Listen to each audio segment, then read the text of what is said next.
Good morning and welcome. Baruch atah Adonai Eloheinu melech haolam asher kitshanu b'mitzvotav v'tzivanu la'asok b'divrei Torah. And here we are as head and take a look at what we've got here.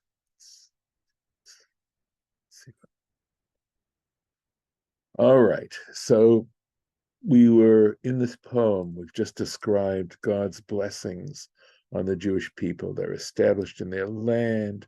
They've been able to conquer their enemies. They are prospering in all kinds of ways. And this is their reaction. Vayishman Yeshurun Vayivat. And Jeshurun grew fat and kicked. So Yeshurun means, it comes from the word yashar, which means right or upright, and it is a name that is used to describe the Jewish people, Israel, except here it is in a very ironic sense. In other words, the people that are supposed to be upright, and here they are acting in anything but upright, in an upright way. And also, of course, what is this describing? It is describing something so interesting. In some ways, it's obvious, and yet it's not obvious. And that is how appreciation, how gratitude is such a foundational kind of thing.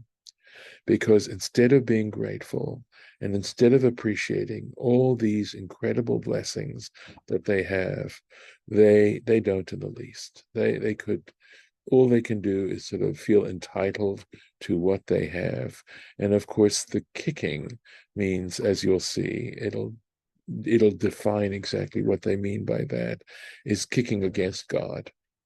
And of course, the awesome level of it, and the literal meaning of awesome, is to what extent does it describe our current situation? Are we different? Because truthfully, technology has brought many, many blessings, and science has, the scientific approach to things, and our understanding, the way in which science has so deepened our understanding of all kinds of processes, nature included, and and we've benefited from it. And the question is, do we ultimately just attribute all this to our own intelligence, and we never ask ourselves, well, how did we get that intelligence to begin with? Did we give it to ourselves? We didn't. And so this is the sad commentary that this poem is mentioning, that, and the sense in which why it is still worthwhile, so deeply worthwhile, to study Torah, is because it talks about human beings and the nature of humanity, and trying to recognize our shortcomings and being able to try to address them as best as we can. Going on, Shamanta, you grew fat.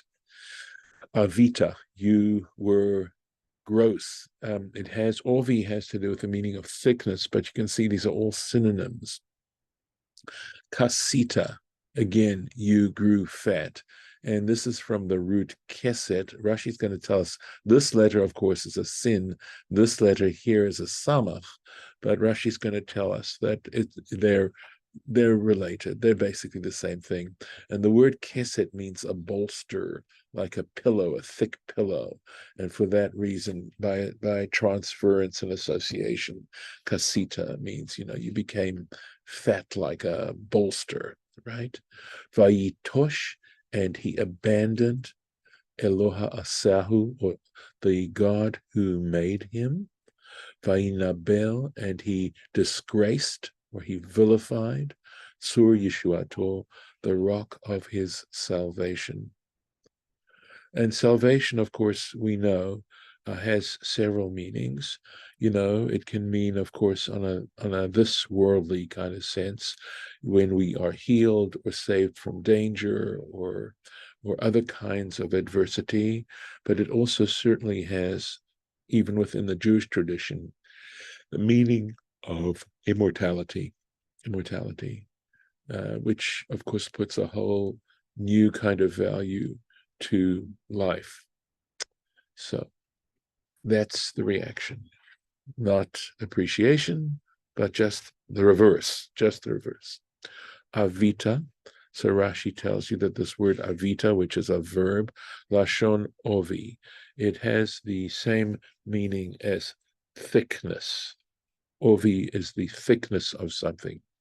Kasita, and notice how he says, kamo kasita. And there's the samach, right? So he's showing you, this is a shin, and he's showing you that it's the same word as kasita. Lashon, and this has the meaning of, and he quotes Job. This is chapter 16. Ki kasa fanav bel chelbo, right? Because his face is covered with his thickness, with his fat. And Rashi explains what that image is supposed to be. Ka'adam sheshamein mibifnim, like a person who is internally mibifnim, internally fat. Ve'uksalav nichpalim, and his flanks are doubled, like a double chin or a double, right? Mibachutz, externally. V'chein hu omer, and likewise, sorry, this is Job 16. I have 15, but it should be 16, I believe. Vayas pimo ale kesel. This is a very poetic form of Hebrew here, right? And he creates folds of fat on his flanks, something like that, right? Kasita, again, he's going back into this word again. Yesh lashon kal, he says grammatically, right? Normally it would be kisita, which is a PL form. It's a different verbal form. But he says that this kasita, which is a kal form means the basic form of the verb. It has to do with Hebrew grammar. Belashon kisui. It also has we do see the meaning of covered, right, in this grammatical form of the kal. And he gives an example from Proverbs chapter 12. Ve'chose kalon arom, right? Arom means a prudent, sometimes it's meant as shrewd, right? A shrewd man covers his disgrace, doesn't advertise it. Okay. Ve'im katav kisita dagush, right? And were it written kisita, that's the PL form, where the sin would have a dot in it, right? Haya nishma kisita et achirim. He says in that form, it is actually transitive, that it means you've covered others. Come on, and he gives an example. This looks like Job 15, ki kisa panav, for he covered his face. So again, you see that the verb is transitive there. It takes a direct object. Vayinabel tsur yeshuato, and he disrespected the rock of his salvation. Ganehu, meaning he showed contempt for God. Ubizahu, again, bizahu means to mock or show contempt, right? Kamoshinemar, as it states in Ezekiel chapter 8, Achorehem, their derrieres, right? Literally, the word derriere in French means behind. You're behind. Sometimes we use that referring to a person's buttocks, right? So their behinds, El Hechal Hashem, this is from Ezekiel, he says, their behinds are towards God's sanctuary, etc. So just showing disrespect. Ein nibul gadol mizeh. There is nothing more degrading than showing your butt to someone. So, okay. By the way, that's why generally when you take your leave of majesty, you take 3 steps backwards so that you're not just turning face on them. And likewise, when we stand to do the silent devotion, the Amidah, we take 3 steps back when we are finished. It's a way of showing respect to royalty. We'll take another verse. Yaknihu. So this is getting into details as to how they showed their lack of appreciation. Yakniuhu Vizarim, they enraged him with strange ones, meaning strange gods. The To'evot, with the disgraceful things, with disgusting things, Yach Isuhu, they made him angry. Notice, by the way, how we know this is poetry because of parallelism, right? Yakniuhu Vazarim is parallel but To'evot Yach Isuhu. And we notice this in many of the verses, right? So that's a typical style of biblical poetry. Let's find the place here. Here, Yakni Uhu, right? They made him angry. They enraged him. So make sure we got that right. And here we are. Hiviru Hamato, they caused his anger to inflame, Ukinato, and his jealousy. And that's the word that's used in terms of how God reacts to people who worship idols, who worship things other than the divine. It's like, and the metaphor is used of being betrayed or being disloyal, as in a marriage. But to'evot, right? So in disgusting things, but ma'asim to'avim, and he says in actions that are disgusting. So we're going to get here into an issue for us because he says specifically, for example, mishkaz zachur, which is pederasty, right? And in other words, homosexual behavior. And I need to clarify this. I don't know that it's going to help that much. But my understanding here of the biblical position above this is the issue is the actual act of coition, of coitus. That's the act. But as far as one man loving another man or a woman loving another woman, that is not forbidden. It's the actual mishkav. It means the actual lying. And of course, I realize that is not a popular position these days, but I think the distinction is important because it applies also with heterosexual behavior as well, because there are all kinds of relationships that are forbidden, but what is forbidden about them is the physical act engaged in that. And I know that we're in a cultural war on that particular issue, but it's my responsibility to share this with you. And if this is helpful, I certainly think it's different from the position that forbids even men being affectionate of other men. The question is how you're doing it here, right? Ukshafim, witchcraft, she ne'emar, concerning which it's stated by him, to'eva, where it talks about these are to'evot. And believe me, this word to'eva, which means disgusting, right? Or there are other translations of it. Abomination is sometimes how it's translated.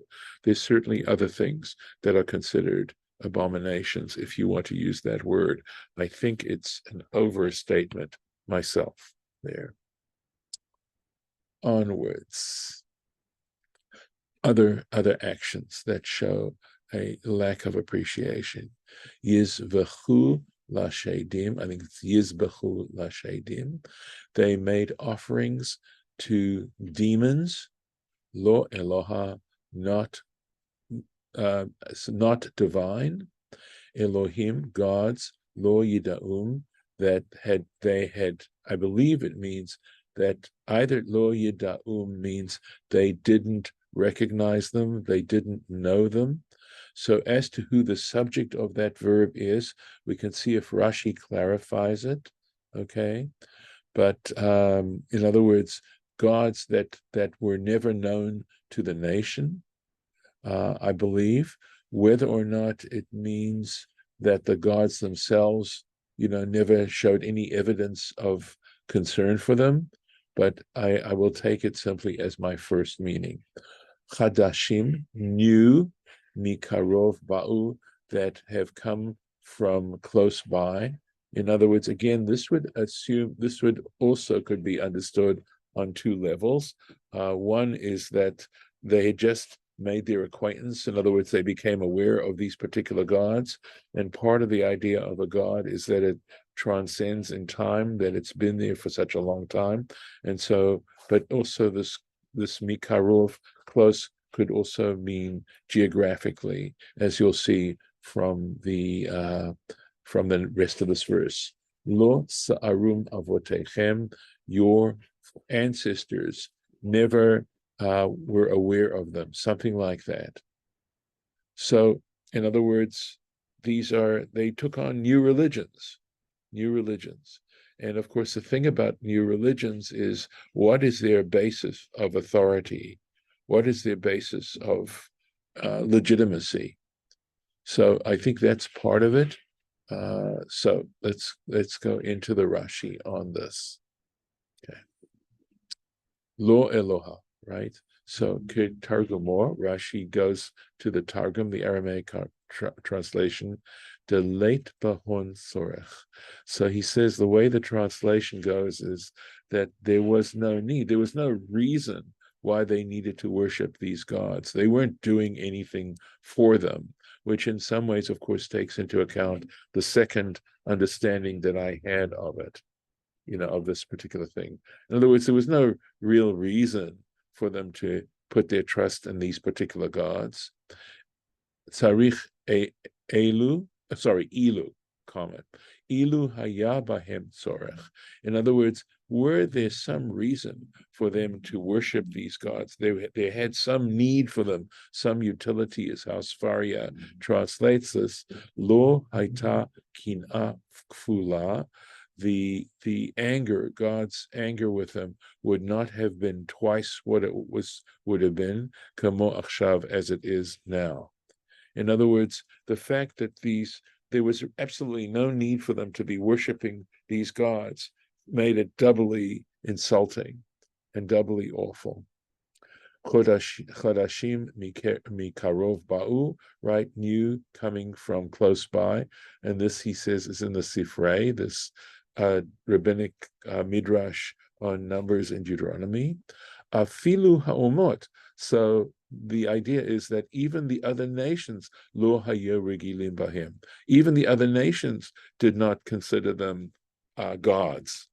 Nochri, in other words, Nochri, a non-Jew shehaya ro'eh otam, who would see Israelites worshiping these gods, haya omer, would think to themselves, Zet Tzelem Yehudi, this is a Jewish god, this is a Jewish idol, because they themselves, the non-Jews, never worship these things.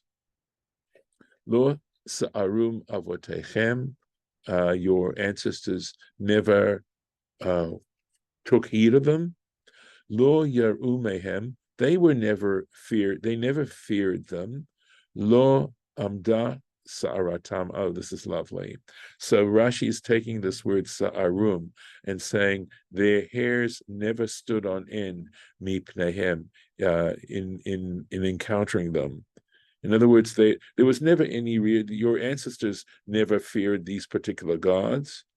Derech sa'arot, he says, it is the way of hairs ha'adam, on a person, la'amod, to stand on end, mechamat yirah, on account of fear, that when you are in deep fear, your hairs actually stand up. Kach nidrash b'sifrei, he says, this is the way the Sifrei interprets this. V'yesh lefared od sa'arum, he says you can also interpret this word sa'arum, lashon, and he's quoting Isaiah 13, or se'irim, as in demons or something like that, right? Yirakdu sham, they dance there. Unless we understand se'irim as a goat, and I think sometimes they understand them as goat demons or something like that, but I guess, so let's see. Oh, no, here he says, Se'irim hem shedim, right? He says, these Se'irim are shedim. Shedim means demons. Lo asu avotechem Se'irim halahu. Your ancestors never made, literally, but maybe it means they never had any use for these particular demons, these losarim. So a different interpretation of this. So I think we are going to stop here.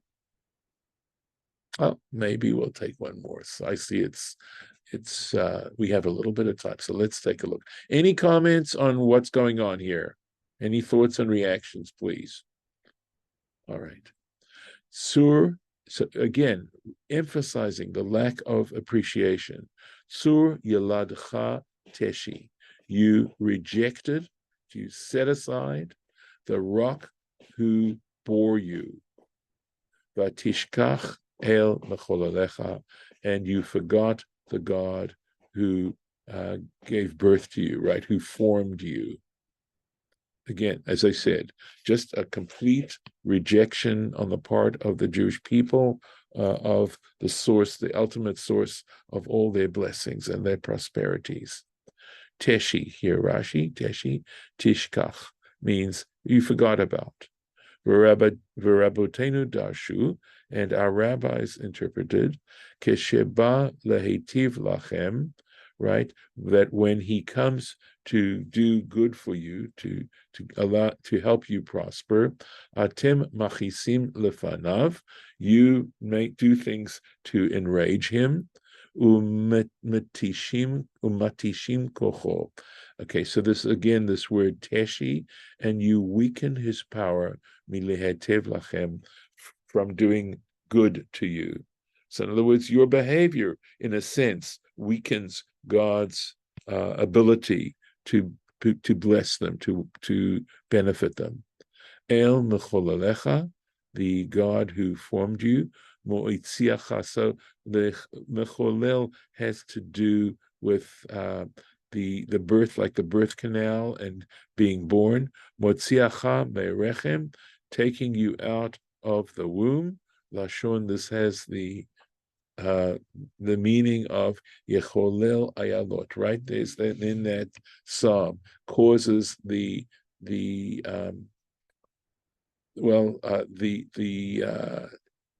rams, but not really rams, so it have to be used, but to bear, right? To give birth. Chil kayoleda, so there's another thing.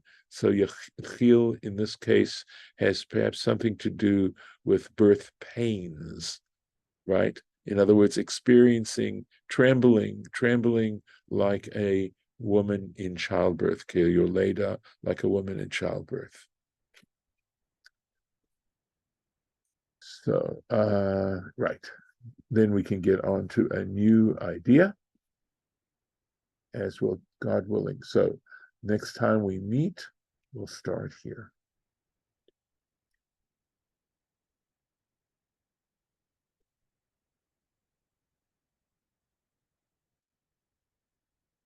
Very good. I'm going to stop the share. Okay. No thoughts, no comments? No, I got something. Good. Go on. Well, when you were talking about le derrière, Yes. it reminded me of people who bow to Mecca, who live between or who are between Mecca and Jerusalem, Yes. are pointing their derrière towards Jerusalem, Yes. which is a problem. I mean, just facing east is just facing east, as far as we're concerned, but that is an affront. Is it an affront in their own tradition? Are they concerned? Is that an issue? No, no, it's an affront to us. Oh, okay. Well, I would say, personally, if I were to just personally comment, I would say it is not an affront to us in the sense that we would understand that they're pointing to Mecca because Mecca is to them their Jerusalem. And that's their main thought, that it may, here we're talking about people who intentionally are pointing their butts towards the temple. If you saw Amadeus, right? If you saw Yes, there's a scene where he's leaving the prince or the king or whoever, and he purposely points his, basically points his butt as he's leaving the room and bows, right? So Mm-hmm. intentionally. But I'd say that to me, this would not be an affront because it's not what they intend. That and also the way they bow to Mecca, they actually crouch. Mm-hmm. So, I think the issue is more they're not doing it because they want to insult Jerusalem. Jerusalem, and I know there are questions about it, but it certainly is considered a holy city for them as well. And so there's no desire on their part to be insulting. And I think that's important. And I think the Okay. verse that we were reading was people who intentionally insult God in that way, that they're unashamed about it. But it is a good, Okay. Thank you, because that's always been a little yeah. sticking point, you Yeah, know. no, I think it has to do with the context. I think context is everything. True. Remember, circumstances alter cases. All right. So Well, my question is, all right, when you are east of Jerusalem, do they still face east or do they face west? no, they faced west. The idea Okay. is facing Jerusalem.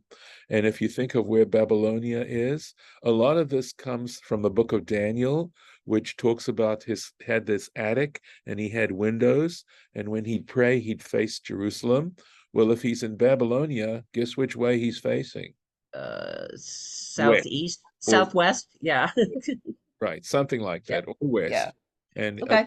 people saw him doing this. The context of the story is there were people who were trying. He was pretty powerful and respected, and there were people who were his enemies who saw him doing that and reported him to the king, which I think is why he wound up in a lion's den.